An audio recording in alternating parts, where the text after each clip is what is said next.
Well, I'm going to start off the forecast with the bad news. We do have some more snow moving throughout the viewing area according to satellite radar. I'm sure we're going to get to see some flurries, maybe a dusting tonight, but nothing that's going to be accumulating through the overnight hours. I expect most of this to be moved out by latest of 10 p.m. tonight. And just to show you how light this is, we're going to start to look at area conditions. Only one of our cities and counties really is starting to see any of that precipitation. That's down in Effingham County. And if we take a look at radar again, it would show us that it's moving across the majority of the viewing area, but still only popping up down in Effingham where it's 34 degrees, 32 back here at home in Charleston, 32 up in Champaign. So we're in for another cold night as we drop below freezing down into the 20s, but Futurecast showing we're not going to get a break from the cloud activity. This is going to continue to build up through your Thursday.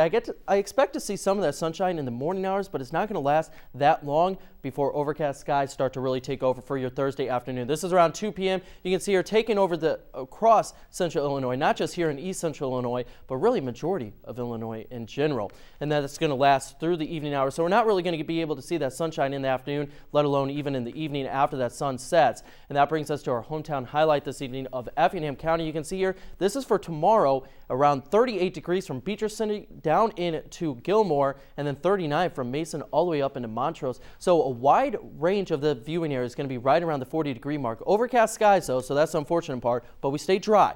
The winds are coming from the south, 10 to 15 miles per hour. We could see those winds gust up to 25, but I think for the most part, we're going to stick right within the 10 to 15 mile per hour mark. Now, Futurecast, as we draw this out, you can see another glimpse of some snow in tomorrow evening. But again, I think it's just going to be a dusting, and I really don't think there's much with that to let alone get any of that. So I think we're going to stay dry for all of your Thursday. And then Friday around 9 a.m., we do catch a break of those clouds, but a short-lived as we do have a low pressure moving in. And behind this is some precipitation.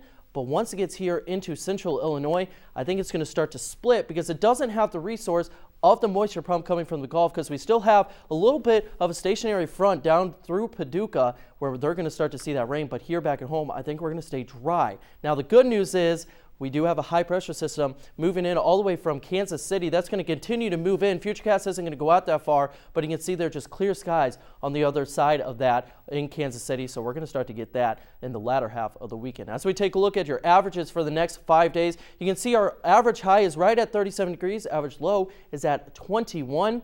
And, well, we're just above that. Moderate temperatures from Thursday all the way through Saturday, topping out about 43 on Friday. Those overnight lows are going to start to creep up, and that really starts to set up the beginning of next week. 50 degrees on Sunday, 54 on Monday. I do have those in red. Now, I'm not expecting anyone to think that's warm, but compared to our average, well, it's about 20 degrees warmer than what we typically see, all the way up to 54 degrees for your Monday with an overnight of 40 degrees. So it's starting to shape up really nice as we head into next week. Overnight tonight, temperatures dropping down to 28. So we're going to see some evening flurries, but the winds coming out of the south, 3 to 5 is really going to kill any momentum with that, as well as the flurries we could see tomorrow as temperatures start to ramp up to 40 degrees. That's another reason why we're not going to see too many flurries with that tomorrow evening, is because temperatures are going to be significantly above the freeze point, topping out at 40 degrees, 39 by 3 p.m. where we see those overcast skies. And of course, we start to cool off closer to our overnight low from there on out. Your 7-day forecast, well, it's starting to look a bit better than what we have seen the past 2 weeks. We've been talking about snow, but now we're starting to talk about a little bit of break from that, warmer temperatures.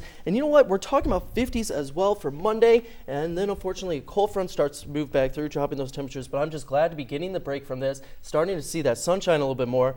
And hopefully it's going to be sustainable with more sun. I couldn't be more happier with these warmer temperatures. Let's just not think about next Wednesday was 29. Let's just keep these warmer temperatures for now. We're going to be talking about these 50s for the rest of this week. I can guarantee that. Thank you, Phil.